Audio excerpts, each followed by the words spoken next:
fun. Blame Daniel. That's the theme of this week's show. Blame Daniel. Well, I think that he was asking me to blame him. I think that he was feeling left out. Yeah. When he was asking for me to blame everyone equally, I think there was an unconscious motivation. Psychoanalyze me all day. She could. She's good at it. All right. Excuse me. That came out of nowhere. All right. Wait. I got another cough coming. Great. Everyone's anxiety goes up. Mm-hmm. I'm ready. Y'all ready? Everyone's recording. I'm going. Good afternoon. Today is Friday, May 1st, 2020. Today we're going to talk about the iPhone SE as compared with similarly priced Android phones, contact tracing, and a whole lot more because this is the iMore Show. Joining us today, as usual, the expert therapist, head of anxiety-videos.com and westmounttherapy.com, Georgia Dow. Welcome to the show. Nice to have you here. And we are all going to be now doing we have a new guest, so it'll be the Blame Dan Show. The Blame Dan Show. Since we just brought him up, Dandroid Central's very own managing editor, that's Android Central, by the way, managing editor Daniel Bader is joining us this week. Welcome to the show, Daniel. I honestly didn't know my name would be used in the video portion of this podcast when I signed into StreamYard, so... Thank goodness you didn't use a password. That's adorable. And also, of course, joining us every week, the stalwart of the iMore Show, Joe Keller, assistant managing editor of iMore. Welcome. Good to be here as always. Good.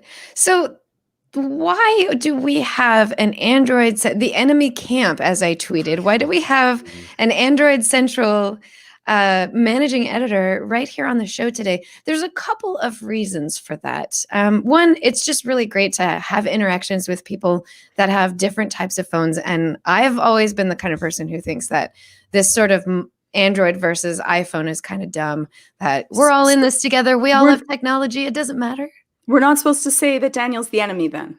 Right. No. As an intro every time we speak to him. Daniel, the enemy. No. Okay. I just need to know. You keep the part about the enemy quiet. Yeah. Okay. But one of the other things I wanted to talk about with Daniel, and I'm so glad that you're on the show with us, has to do with this $400 iPhone that just came out. It's big on everyone's mind right now. Android has a huge swath of different varieties of phone, of different prices, different qualities. So us iPhone people don't usually get a $400 iPhone. The last one we had was from 2016, or actually 2017, when the original iPhone SE came out. This isn't something that Apple does very often, is sub $500. I want to talk to you about what Apple's doing with iPhone SE versus what, in general, the huge options that Android users have, how that works. Obviously the iPhone SE it's a big deal because it is a low price phone, but it also has the fastest processor, and it uses last year's or 2 years ago guts from a bunch of different things that the iPhone 8 has, but with a couple of advancements like the faster processor.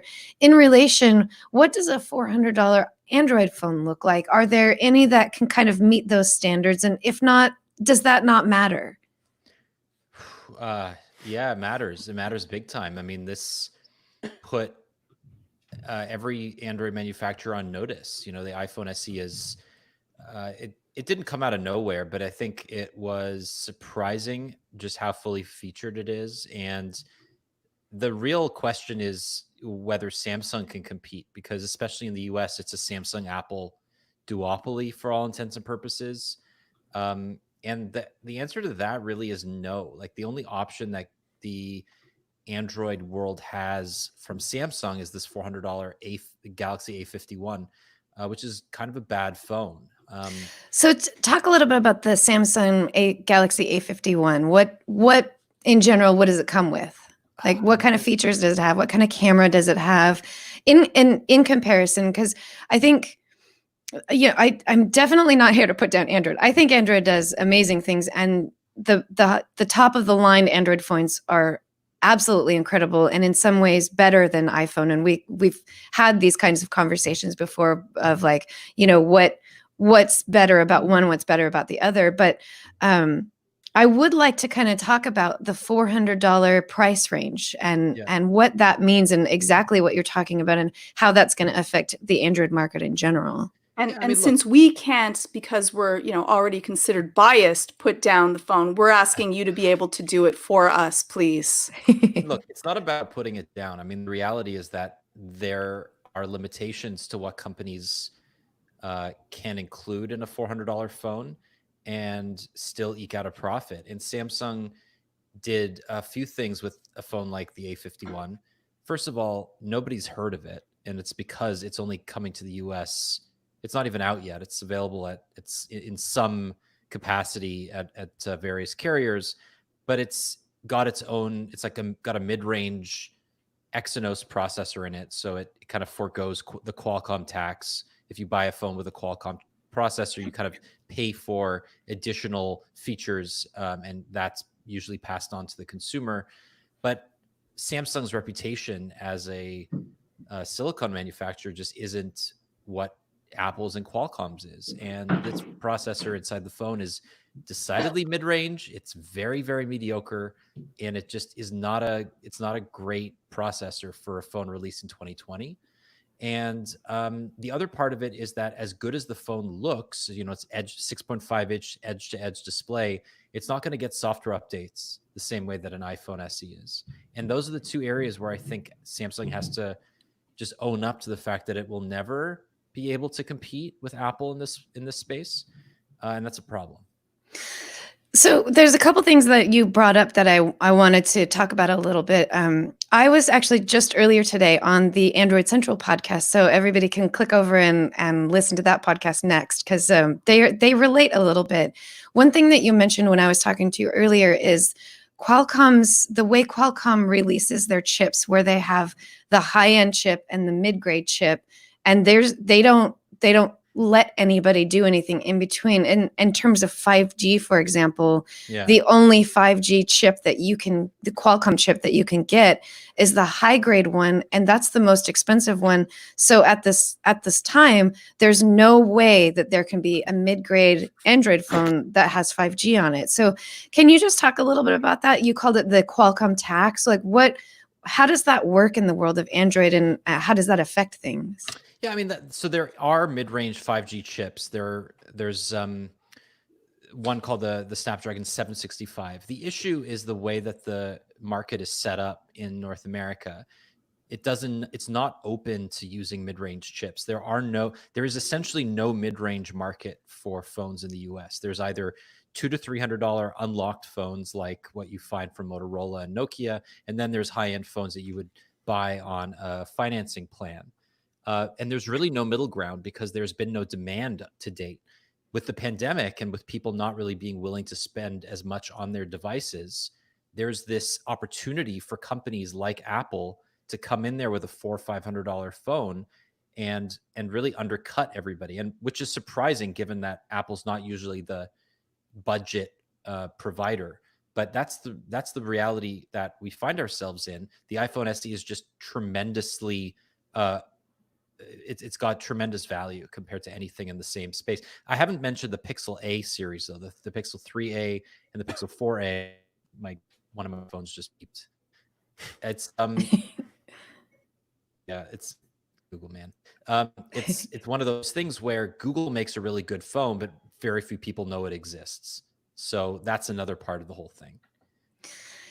Do you think that with the success, or we don't have any numbers yet, but we're kind of assuming that because of the positive reaction from the reviewers, that iPhone SE, the 2020 iPhone SE, is going to be a success. Maybe not as big as iPhone 11 or iPhone 10R necessarily, but it's going to be a big deal. A lot more people are going to buy it than maybe we thought before it came out.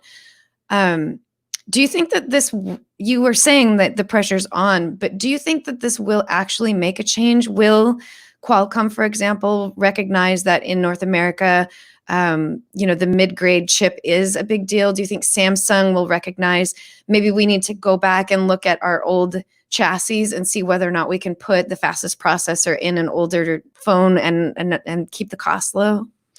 So the issue is that Qualcomm's business is licensing patents and selling chips to these manufacturers, and the manufacturers basically have no choice. They can't source from Apple, right? They can't source from Huawei.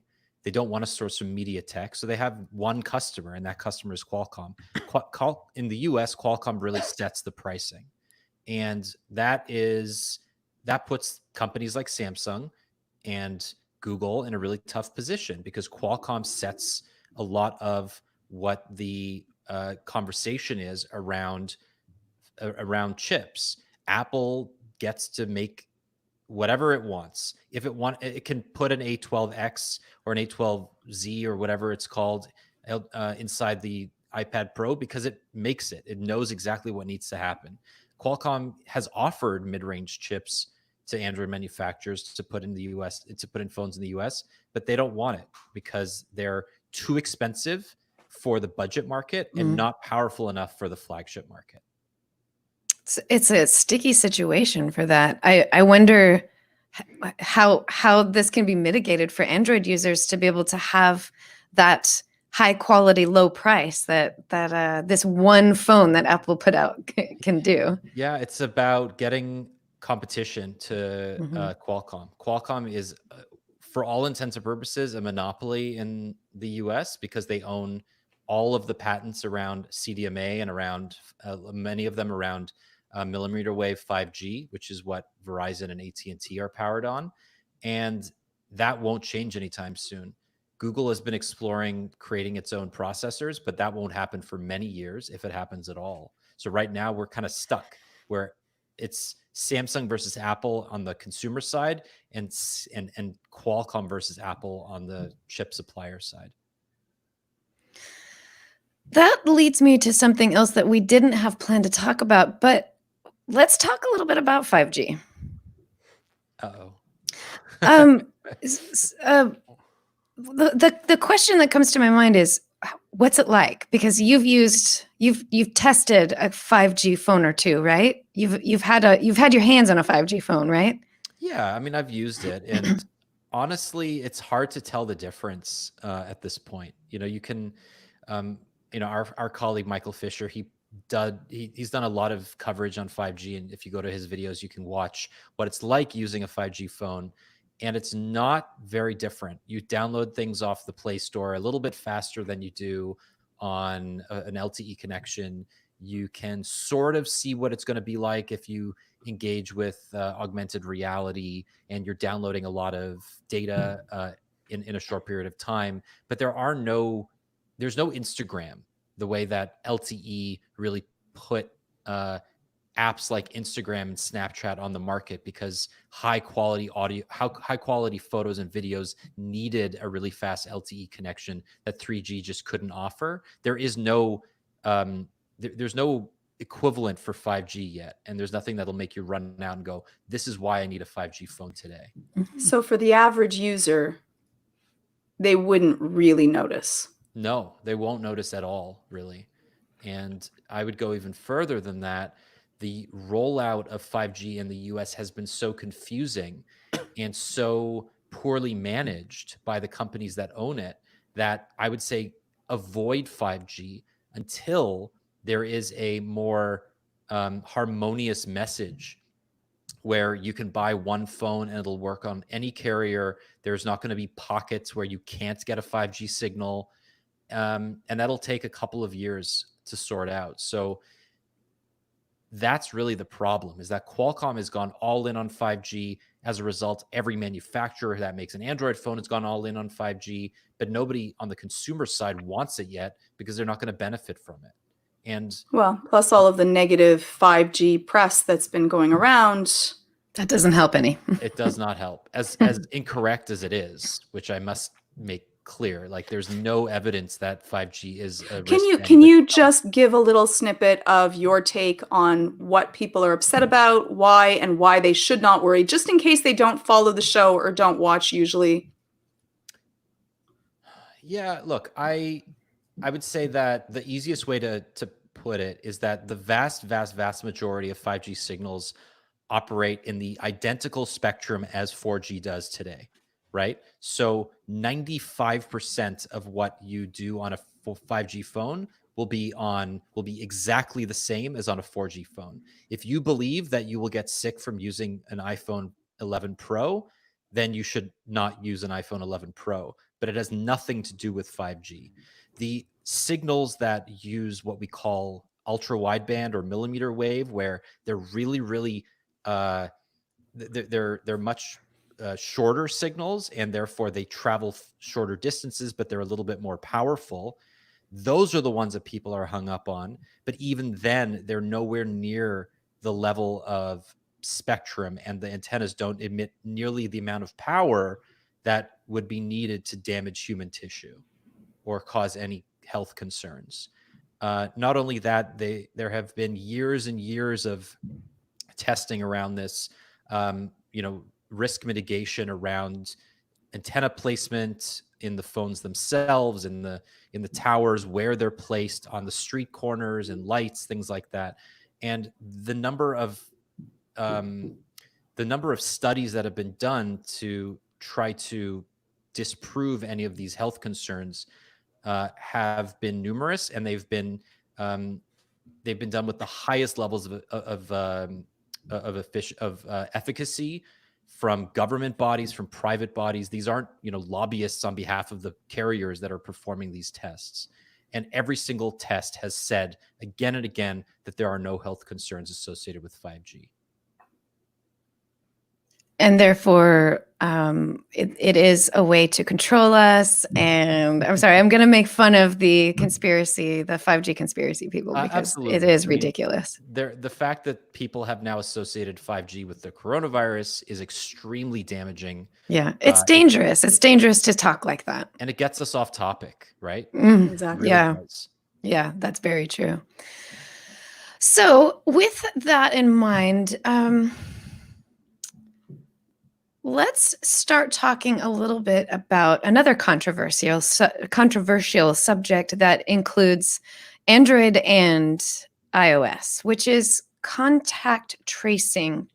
So the main reason, Daniel, I asked you to join us is you and I had a conversation in our work chat where you laid out contact tracing pretty well and really made it easy for people to understand. So I was hoping maybe you can kind of give a little bit of that insight to the rest of us, starting with, and Georgia, this one is for you. So I have to warn you that Georgia hates the idea of Google being a part of a contact tracing sort of thing. She's worried about privacy and security. So Georgia, I'm putting you on the spot here.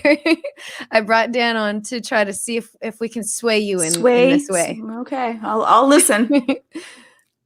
Well, hear me. I mean, talk to me first about what your concerns are with Google. So my concerns are mostly, one is that I think that it's too far too late. I think that now is the point where, if they had done this beforehand, maybe there was an idea. If there was actually people were being isolated, because at least for Apple users, it's opt-in.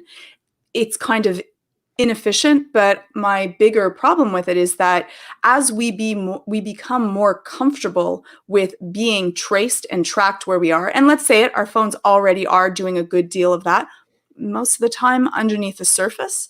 But as we become more comfortable at that, we will be more complacent with our privacy and we will give it up. And the other piece to that is governments usually do, when there is a large system, something bad that happens to us, because we're more anxious and more nervous, we are much easier to give up our privacy and our rights, and they never give them back afterwards. And so all of those pieces are what bother me more about the ideals of that privacy will no longer be something we take for granted. We will expect to always be traced where we are and comfortable with that. And then just the power grab that autocratic or democratic governments do whenever there's something that's scary and that they're like, oh, let's see what we can grab from us before. That's my main theory. Yeah, I agree with you 100%. I'm very concerned about the same thing. The only solace that I can offer you in this case is that this particular exposure notification API that has been co-developed between Apple and Google has nothing to do with location tracking. In fact, they don't actually obtain your location.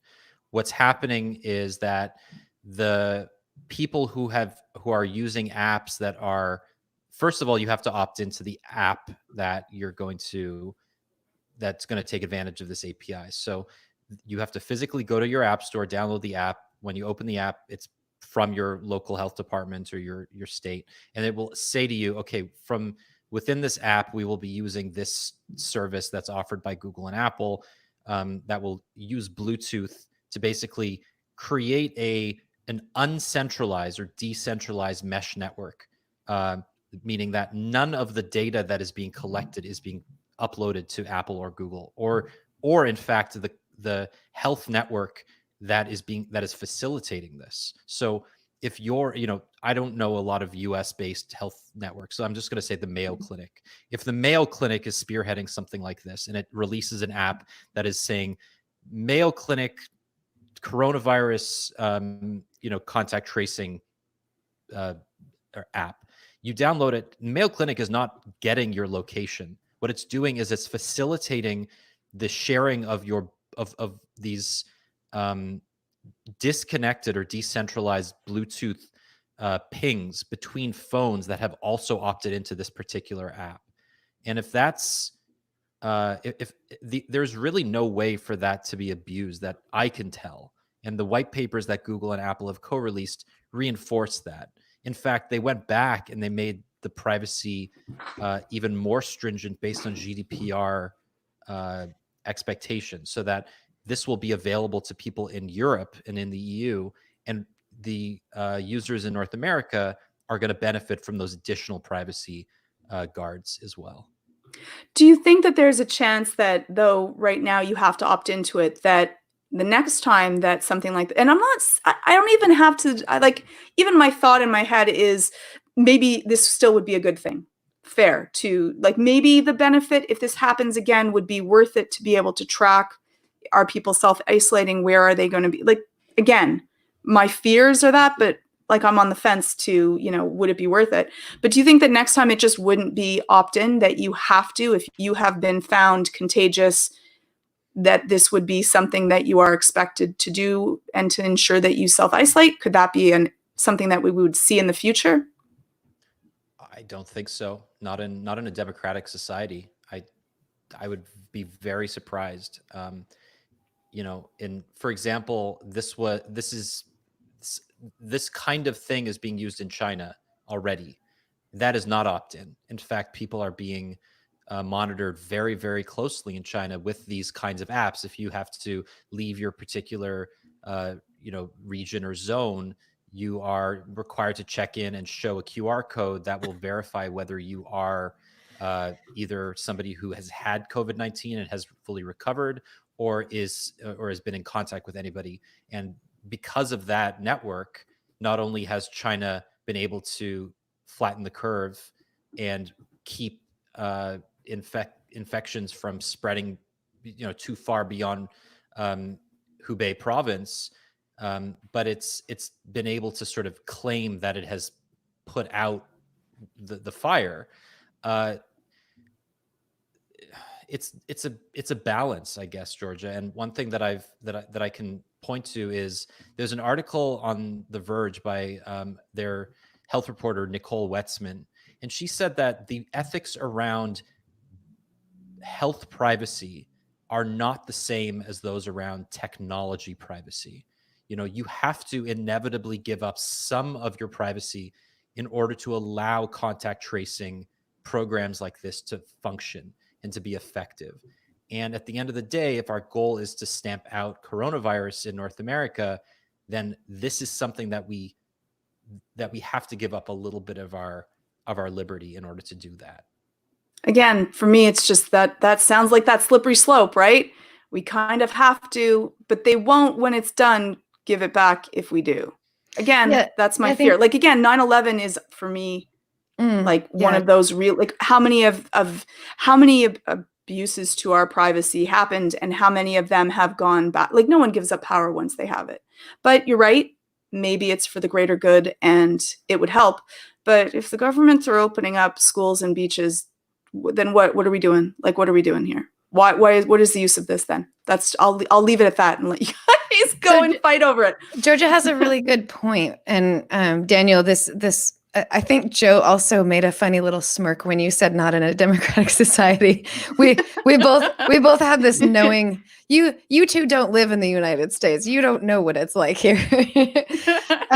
But Georgia does speak to a good point, which is right now, contact tracing is a good idea, and putting this in our phones is the quickest way to spread this ability to flatten the curve. But Georgia's comment on our fear, allowing us to, or convincing us to allow the government to invade our privacy beyond that, is really powerful. And the World Trade Center attack is exactly an example of, we gave away our rights to privacy. We allowed the government to spy on us, American citizens, because we were afraid of another attack happening. We were afraid of terrorism. We voted that. We allowed that. We said, yes, we give up our rights. You're allowed to spy on us. And it was supposed to be temporary. It still is on the books. They're still allowed to do that because they never gave it up, because we continue to give that to them because of our fears. So Georgia's point is that right now it's the best thing and it's really helpful and it's going to be great, but we might be very likely to vote some sort of thing in place that says, yeah, sure, I'll show a QR code at the airport before I walk into the airport that proves that I haven't been somewhere that has been infected, an area where there's been an infection. Sure, that's okay. And then 2 years from now, now we have to prove that we're,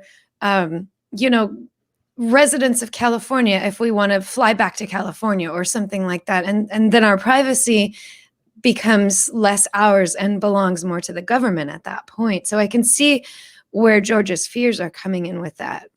Though Daniel did a great job of explaining it. Absolutely. And very eloquent. And I agree. Just. And that's where, I agree with your fears, Georgia. Excuse me. My hope is that we wouldn't do something like that maybe we've learned our lessons and that we wouldn't allow the government to have so much more of our lives. But what the API does right now is just what Daniel is saying, is that we're not being tracked by GPS. We're not being tracked by Bluetooth. There's not a little dot of us that's running around on a map so that, somebody can kind of keep track of where we're going and what we're doing. Your comment, Georgia, I have to comment on that it's too late.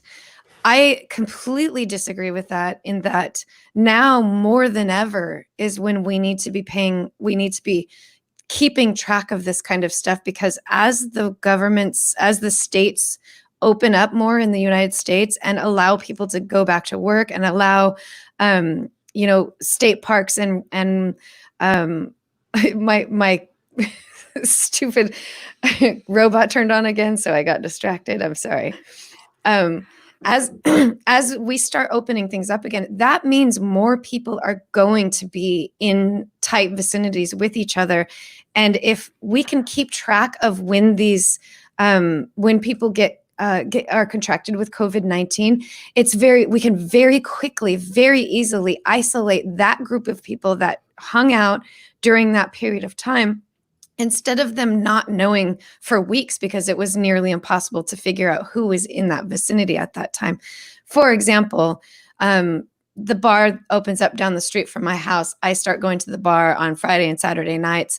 I'm there with my 3 friends, but the place is, crowded enough. There's 30 people in the bar, which means you're going to pass each other going to the bathroom or to get in a drink or something like that. The next day I get a beep on my phone that somebody that that I was in the vicinity with. It's not even telling me where. It's not like at the bar last night. I just get a beep on my phone that I've been in the same vicinity within 10 feet of somebody else that has contracted or that has been tested positive for COVID-19. I isolate myself for 2 weeks. What I just did was I protected every single person from that point forward from getting infected by isolating myself for 2 weeks, because I knew immediately that I had been in the same vicinity as somebody who had tested positive for it. Contact tracing is what makes that happen. Without that, we don't have that kind of conversation to know for sure who to tell that I'm sick. This is the way to do that. Sorry, I'll let Joe, because Joe hasn't gone, and then I'll go for it. Go. And one of the things that this isn't, this API system from Apple and Google is it's not building a centralized database where it's storing all of our information and giving it to the US government. Unlike, say, the UK, which does want to build a centralized database of people who are infected and who are actually refusing to use Apple and Google's API with its NHS app or whatever that it's building for this. And that sort of thing actually is more worrying to me. Is there are going to be countries that say, no, we want to collect that data, because it's exactly, Georgia, it's exactly what you're talking about.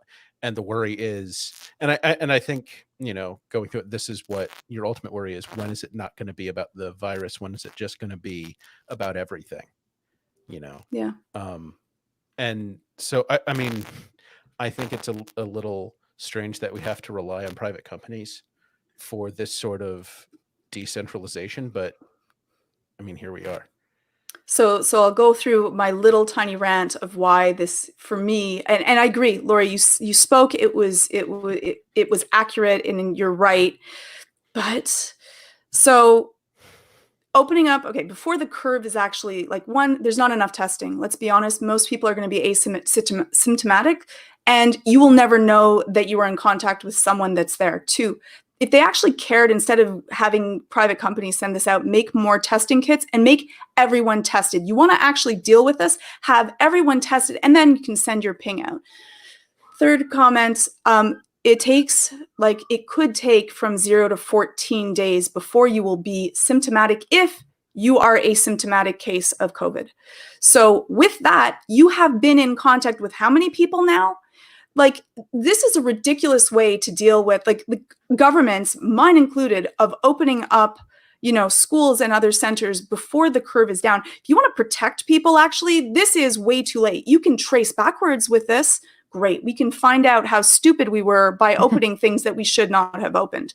But that is 14 days way too late. And for many people, I might be asymptomatic, so I'm never going to get tested. In Canada, you have to have symptoms or be in contact with someone to be tested. They do have drive-through testing, but everyone is not being tested. So then what the hell does any of this matter? It's way too late. How many people in that 14 days before that person becomes symptomatic have you been in contact with? How many of them may be immunocompromised or, asthmatic or have an issue that they need to have? If the government actually cared more about people than the economy, they would just shut everything down and wait until this rides through or we have a vaccination. This is putting money over people, and it, like, saying that, oh, well, we're going to tell you when you've been in contact with them. Too late. If I'm one that's immunocompromised, I'm like, thank you, but I'm now at risk.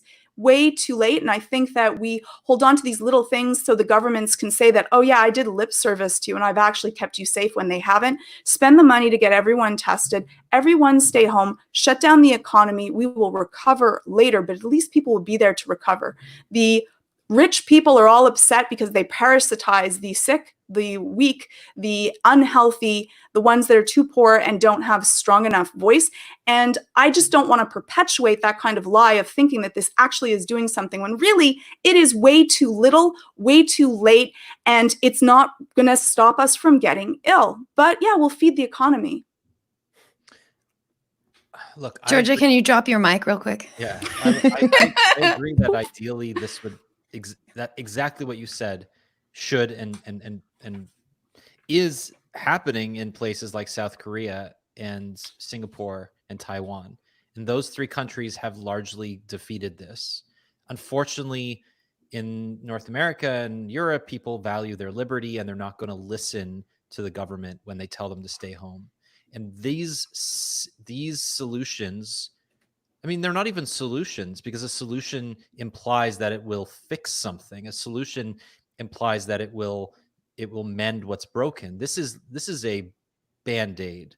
And Band-Aid Apple on a and Google gushing will likely wound. be the first to admit that this is not, they're not trying to fix it. They're trying to make it easier for governments to effectively contact trace once the daily rates of infection have gone below R equals 1.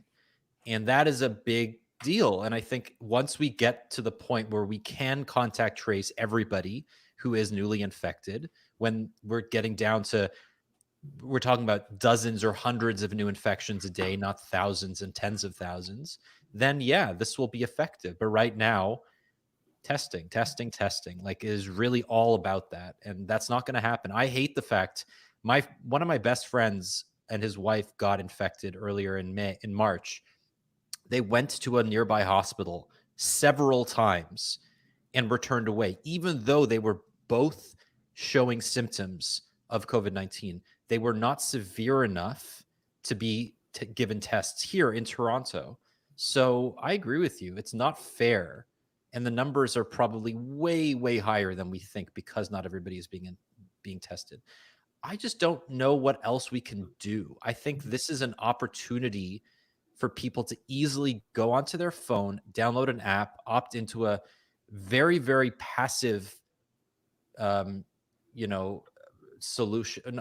I shouldn't keep saying solution. A very passive option to share a little bit of anonymized data and hope that it will help somebody who could potentially get infected but won't. And that's all this is. Yeah. Yeah. And the people that should be traced, that are those people that believe in their privacy, are not going to be opting into this in the first place. And probably, like, it, you know. Yeah. I really wish that I wish that there was something else that we could say, that we didn't have to rely on billion-dollar corporations to essentially bail us out of a problem that the governments aren't willing to take on themselves. You know, they bail out the banks and the big companies. I'm just saying, it is our tax dollars that are using for the banks and the big companies that probably are not paying any taxes at all. Maybe they could be spending the money towards keeping their country safe for the people that actually pay these taxes. Look, I mean, you're in Quebec, right? And Yeah. Quebec is in a very different position than most of Canada and most of the US. Our numbers, just in case for people that don't know, our numbers here are actually quite high. Yeah, in higher than anywhere else in comparison the to, country. like, we're very high, and like the highest in Canada, and almost, I won't say double the highest of Ontario, not but double, but close. we're up there. But the thing that's interesting is that they're reopening schools and daycares in mid-May, whereas Yeah. here in Ontario, they're not even talking about reopening anything yet. Yeah.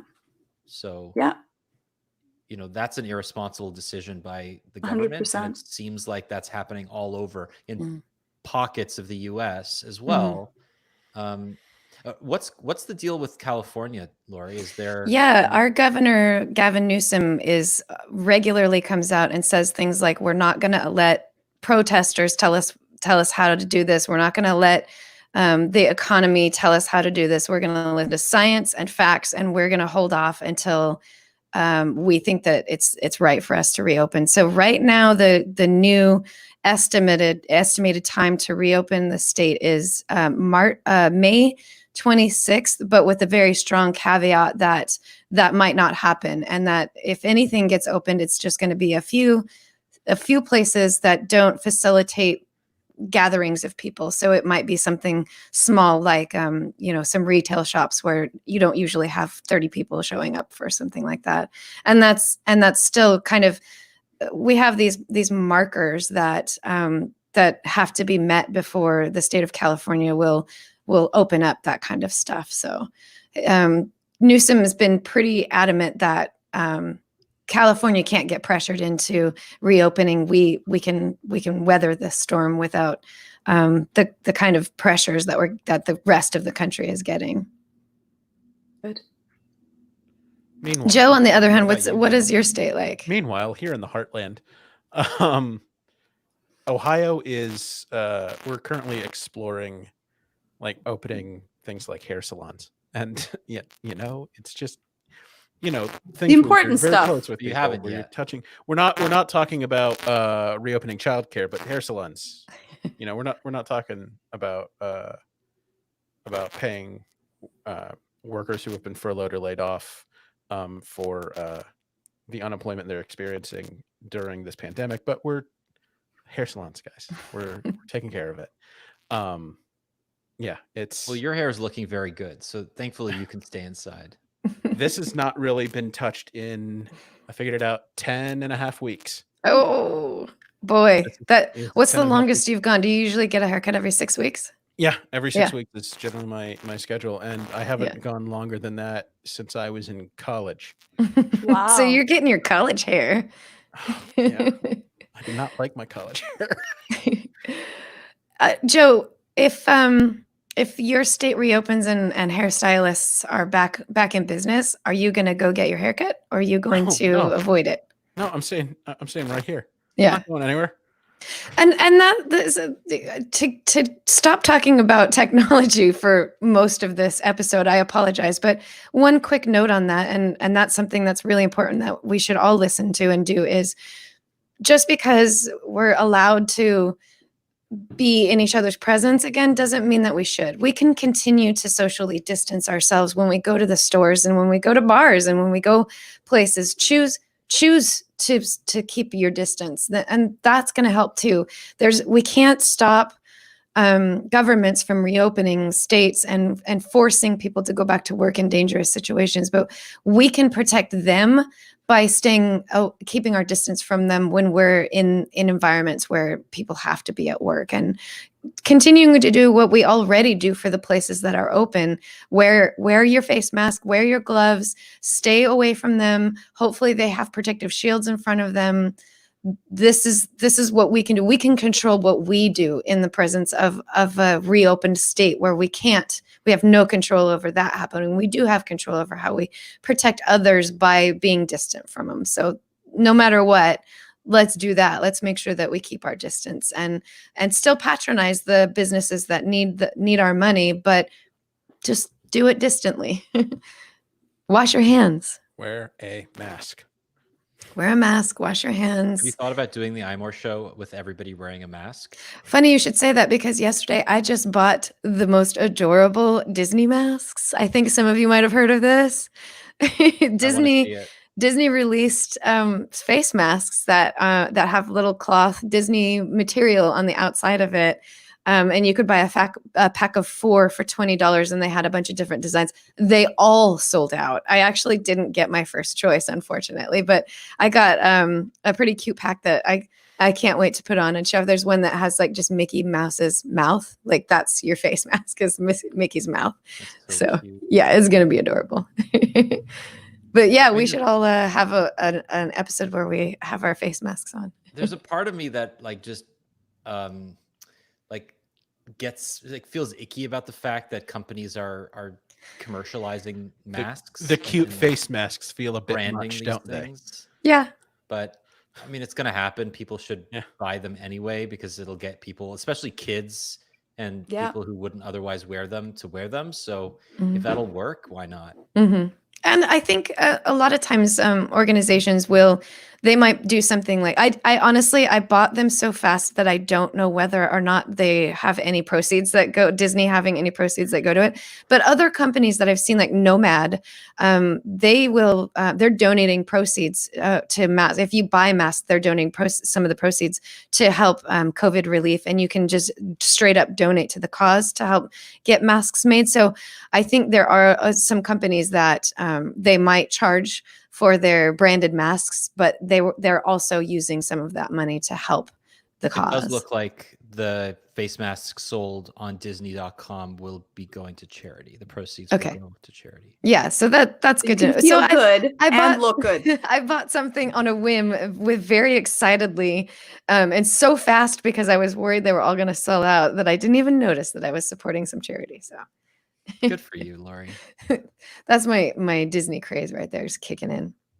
So we're going to move on now. I think the next thing I'd like to talk about is the Apple earnings from yesterday. Now, I actually normally think the earnings calls are kind of boring, so I don't usually go into too much detail on them. But this time around was particularly special because number one, Apple did not release their Q3 guidance. They've I don't know that they've never done that before, but they haven't done it in the 10 years that I've been listening to the earnings calls. So it's a big deal that they decided to just not have a guidance for the third quarter, but with reason. Another thing that there's a couple things that Apple said that maybe they don't usually give out this kind of information during an earnings call. It was interesting that they did that. And since we do have Daniel here, who's Android focused, but also follows the Apple sphere too, we can kind of talk a little bit about just the general how the pandemic is affecting all phones, all technology. So let's start with, first of all, excuse me. Let's start with the fact that Apple didn't give their third quarter guidance this year. I think that's really interesting because this is something that investors they use this for a way to know how much to invest and whether to buy, whether to sell, and things like that. It's so unknown right now that Apple can't really predict what they think is going to happen in the third quarter. Everything could get. It happened in the second quarter. It happened in the quarter that they just had an earnings call on, which is they originally thought everything was going to be back on track by mid-February, that supply chains were going to be working again, and that they were going to be able to get things rolling and get things out. Everything changed so fast that by early March, Apple announced that they were changing their guidance. And in this case, they're just not even going to give a guidance. So, Dan, how in the Android world, with some of the major, Samsung being a perfect example of this, are you seeing effects that are very similar to that, where everything is so unknown right now that these companies can't even give predictions on what they think is going to happen over the next 4 months? Yeah, I mean, Samsung was in a kind of a tough position anyway, in the sense that its smartphone sales were declining along with the rest of the industries. Apple's been this outlier for the last few quarters where while they've had shipment drops for the iPhone, it's been pretty minor. It's been about 5%, whereas Samsung saw a much higher percentage drop in terms of smartphone shipments. The only good news there is that Samsung is not really. I mean, we think of it as a smartphone company, but Samsung derives most of its profit from its chip manufacturing segments, its display segments, its battery segments. They supply Apple, its phone displays. A lot of the RAM that goes into phones is from Samsung, so they don't really need to make profit from their phones. They would like to, obviously, and they still are making money, but it's not nearly as high as it was. The other part of it is just that Samsung was dealing with coronavirus issues in Korea and China long before Apple really saw any disruption in the supply chain. Korea was hit with its first coronavirus infections, I believe, in January, and that obviously impacted the number of people that could go to work and could build the phones and distribute all of the chips that it sends off to other countries. So now that Korea is sort of out of the woods, productivity and manufacturing supply has gone back to normal, but demand for televisions, for phones, for everything that Samsung makes is down a lot. And I think the reasons Apple didn't give Q3 guidance is among those same lines, right? Everything it sells from a hardware perspective is going to be affected because people just aren't spending their money. Yeah, that's definitely true. And I think we're just seeing that across the board. I think in some ways there's been positive spikes in revenue for certain types of things, especially things around baking. People are making sourdough bread like nobody's business. Apple needs to make a sourdough starter. They'll sell millions of them. The Apple sourdough starter. iStarter. Home fitness, dumbbells and other home gym stuff, that's going, those things with that are going up, but technology, we're definitely seeing a drop with that. So another thing that Apple announced was that they said it in their earnings call, in the opening statement, which is that they plan to reopen their stores in Austria and Australia next week. So, Georgia, I know you have strong feelings about whether or not things should be open, and obviously these are different countries under different circumstances. But what do you think about this? That Apple, they're tentatively starting to find other countries where they think that it's okay to they successfully rolled out reopening stores in China, and they even have social distancing guidelines in effect when you're inside the store. How do you think this is going to go for the rest of the world in terms of Apple reopening its stores? I think that it'll, like, again, if they end up with a spike, they're going to get a whole bunch of bad press, and that's just not good for Apple. But if they open the stores and they've taken a look at the way that they're going to do it, try to make sure that everyone is healthy and well, they're social distancing. A lot of stores here give out masks. Make sure that they watch you wash your hands. They make sure that people are sporadically filled out. There's little marks on the floor so that you know where you can stand and where you can't. You can do this and still be safe if there's not a huge congruence of people. And if you look at the curve of the amount of people that are accumulating, if they're being tested properly for the virus, we can also take a look at where the curve is in that system. And if it's going down or has been very flat, then there's much less risk because there are not that many new cases for people to spread it. And hopefully they're self-isolating if they happen to have any symptoms on their own. So I think that they can do it if they do this in a really intelligent way and then look at the numbers and see what it is. But if someone gets really ill from Apple opening a store and it happened at an Apple store, this is going to be really bad press for Apple. So I think that they should be really careful, and it's just not good for humanity. So yeah, I want my tech. I just want it to be when, deliver it and leave it for a little bit. One of the strongest messages that Apple gave at their earnings call was that they've been able to very successfully weather the storm and maintain a healthy business that is even showing profits in a lot of areas during this time. So, and Joe, maybe you have some opinions on this. Why would they reopen a store now? Why wouldn't they just wait? They're successful without opening stores. Why would they do that now? Well, I think it really all goes to, what is the virus progression in those areas? It's Australia and Austria. Austria. Mm-hmm. So I don't know enough of the specifics about how the virus is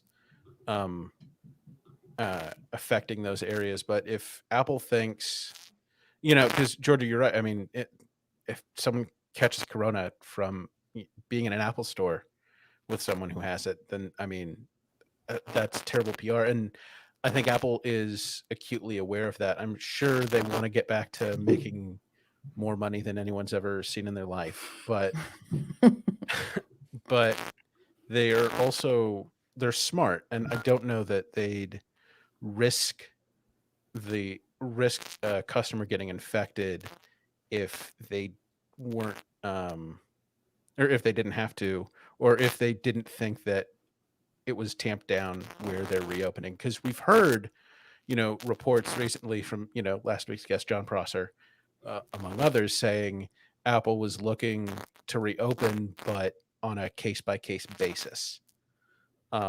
So it feels like one of those things where if they are planning to open towards the end of the month, all throughout the month, then they must feel good about the infection numbers in those countries. Mm-hmm. And they're opening in places where they've already eased the restrictions and are opening businesses. So it's not like Apple is going in and they're going to be one of the first places that are opened. They're in Australia, they're still opening, like they have little coffee shops and other places that are open for business, and people are being careful, but they're doing things. So they've already have a little bit of a test market to see how has this affected it. And Apple's really smart that way. They're usually not the first one on the field. And when they are the first one on the field, they're not always doing that well. But when they've thought about it and dealt with it afterwards, they do a good job with it. Mm-hmm. Yeah. There is some advantage to Apple. So for resale, right? No other company really gets the same amount of attention anymore than Apple, right? This Yeah. is a company that has the reputation that every other retailer would kill for. People line up for their products anyway. So reducing the number of people in their stores to 5 or 6 at a time. I mean, when was the last time you went to an Apple store and saw a handful of people in there? Like it never happens. So forcing people to line up to get into the store just to go to a Genius Bar appointment, that has positive effects on their on the way that people perceive the company, especially since a lot of people visit the Apple store for those Genius Bar appointments, right? This is a company that prides itself on being able to help anybody that walks in the store. Right now, that's not possible. So I don't really think they're opening the stores to sell more iPhones. They're opening the stores so that my grandma can go and get her laptop repaired. And that was something they mentioned in their earnings call, was that their Apple Care services is shown a significant drop in revenue, and exactly what you're saying is why. I would not be surprised if there's a huge backlog of people whose products have been waiting to get repaired, and if they can open a few stores in a few cities where without really increasing the risk to the wider community, they're going to do that just so that they can get those repairs underway. And that's a good news story for Apple. Yeah, just being able to help people get their technology fixed and taken care of. And that's it. Like, instead of standing outside the Apple store waiting to go in and just play with all the phones, your appointment to have a Genius Bar appointment is at 12:30. So don't show up until 12:30 or you'll be stuck outside. Like, that's, that makes a lot of sense, makes it a little bit easier. One last thing I did want to mention, our time is getting almost done, but this was something that Apple mentioned in one of the Q&As, which I purposefully enjoy the question and answer section at the end, because investors are constantly trying to see if they can ask the question in the right way to get Apple to say something, and they never do. It never works. But in this circumstance, Apple did make it known that they will be doing something in the future to do with Apple Card financing and things other than the iPhone. So right now you can use your Apple Card to finance a new iPhone, and the only item that you can get from Apple in that finance program sort of way is an iPhone. But they said, look out for this in the near future. They're going to open that up to other devices, which I'm very excited about, because I think I would love to be able to buy a new Mac on my Apple Card, but not have to actually max out my Apple Card to do it and then pay it down. To be able to just make monthly payments that are on my Apple Card would be fantastic. Joe, do you think this is a good idea, a bad idea? So I have many thoughts on this. I'm actually going to be writing a piece for iMore on this later today. I think it's a really good idea. I think if you're an Apple Card customer, that 3% cash back, you'll know it can kind of add up. And I think applying that to more products is I think that's a great idea. But what I'd like to see Apple do is go a little further than that. I'm a customer of the iPhone upgrade program. And it's great. It's an easy way to, turn in your old iPhone, get a new one. It has Apple Care, everything. Let's go further, Apple. Let's get an iPad upgrade program. So I can turn in my iPad Pro, whatever, and get the very newest one, or a Mac upgrade program, or Apple Watch. I think the more ways Apple can give people additional benefits for becoming customers of its devices, the better. Yeah, if you can make it so that people can finance in whatever way, whether it's through an upgrade program or just through a payment program, it makes things better for Apple. They can get more customers. And Joe, though, the one thing that and especially when you set up a Mac upgrade program, I immediately jumped to, oh my gosh, the problems with the environmental impact. It would have to get a new Mac every year, or get even a new Apple Watch every year. I mean, we have what's the robot called that takes apart an iPhone right now? Daisy, thank you. Daisy does successfully tear apart our phones so that the parts can be reused in other phones and other places. The recycling program, but Daisy doesn't work that fast. And adding Apple Watch and Mac and iPad to the list of yearly upgradable devices would just be a massive technology landfill that I'm not sure Apple or anybody could keep up with. Well, there are two things. There are two things with that. First of all, you don't have to make it every year for every kind of device. Like, for instance, the iPad Pro, that's on a pretty good 18-month or so cadence. The other thing is Apple has a pretty good refurbishment program, and they sell things through their refurbished store, and they're always of high quality. They sell, they're basically like new. They're just the older versions of things. And, it's an idea. It's not a demand. It's a fantasy. It's a good idea. I like it because I like the idea of, like, especially an Apple Watch upgrade program. Yeah. I would love that. Something I that, actually would. Yeah. Something that small. Yeah. It would be great. Well, we are at the end of our hour. It has been an absolute pleasure to have you on our show, Daniel Bader. You are the managing editor of Android Central. So if anybody wants to find out what's going on in the Android world, Dan is your man. And where can they get in touch with you on the social medias, Daniel? What? I'm sorry, I'm too old for that. They can. So if you want to find out more about what I do, you can go to androidcentral.com. I have an amazing team that does most of the hard work, and I just sit back and in the limelight of their incredible efforts. But I'm on Twitter at Dirty Dan. I tweet very, very stupid things. Please don't follow me. And adorable pictures of your dog. I love to see those. I don't post pictures of my daughter because because Georgia understands, but my dog is a free for all on the internet. So please check it out. And even though he doesn't tweet pictures of his daughter, she is absolutely adorable. So I can attest for that. And Georgia Dow from westmounttherapy.com. That's another little plug for you there. If people want to get in touch with you, how would they get in touch with you? They can send me an email. I've had a lot of really sweet emails, but if you're struggling, if you just want to reach out, if things have been tough for you and you just want to hear a pleasant voice, or if you're looking for online therapy, you can just send me an email. We can talk about where you're at.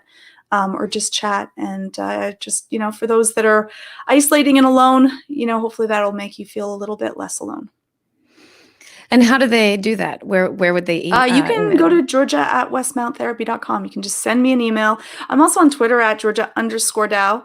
There's a few others now. John also has that happy little underscore, and I'm sometimes on Twitter, But if you do want to talk with Georgia, one great way is, again, Georgia@westmounttherapy.com. And that's West Mount Therapy, all one word, westmounttherapy.com. Joe Keller, what about you and the social medias? I'm on Twitter at jkeller87. That's JKELLER87. And obviously, you're going to be writing some scathing editorials today about the iPhone, or not the iPhone upgrade program, but possibly some new upgrade programs in the near future that you'd like to see. I can't wait to read that one. And if you want to get in touch with me, you can find me on Twitter at Appaholic. That's APPAHOLIK. I'm at Lori Gill at most other social things. And though he doesn't join us every week on the iMore show anymore, I want to give one more shout out to Rene Ricci. If you want to watch all of his amazing videos where he analyzes everything Apple, if he hasn't already put it up, I'm sure he's going to have an earnings call analysis up soon. You can go to youtube.com/Rene Ricci and follow him there, because obviously everything he does is amazing. Thank you again. If we wanted to hear your music, Where would we go to hear Lori singing? Funny and you should rocking say it out? that. Just last night, my next door neighbor, we share a backyard together. So there's 3 of us. There's my partner, myself, and my next door neighbor. We decided to start a quarantine band. So we wrote 9 songs, and we're going to be recording them tonight and tomorrow. So by Monday, we should have an album that we'll be putting up on the internet. And the name, I hope some of you out there recognize this, Muzz, Emil Muzz. It's a Dragnet reference. I have no idea what you're talking about. I will listen to All right. And thank you, everybody who showed up today to watch us live. It was really great to see you all there. Renee, we saw you in our chat. So thank Hi, you Renee. Good to see you. for popping in. It's really great. We love having you. We podcast every Friday. Usually it's at 1 p.m. Eastern time, but sometimes we have some off days. Today was a perfect example of it. We were a little bit late to the game on that. Keep an eye out for us at around 1 p.m. Eastern time. Keep an eye out on the iMore Twitter handle to find out if we're going to be doing it a little bit later. And you can also just, when you open up YouTube, if we're live or we're going to be going live in a few minutes, we'll pop up on your feed of like, oh, here's something coming up live. So subscribe to the iMore show on YouTube and you'll be able to get notifications from when we go live and you'll know when to show up for us. But again, it's usually Fridays at about 1 p.m. Eastern. You always make us sound so good. If we ever have any issues where somebody forgot to record their audio, you somehow manage to, not magically, because I'm sure you do a lot of work, you manage to make us sound good, you manage to make it work, and you keep us going. So thank you, Jim, for everything you do for us. And of course, to everybody who's not listening live, but listening tomorrow or the next day or on Star Wars Day, May the 4th, thank you so much for listening. We do this for you. We keep this going because we know you like to listen to us and we like to blather on and make you listen to us. So have a great weekend and we'll see you next time. And the broadcast is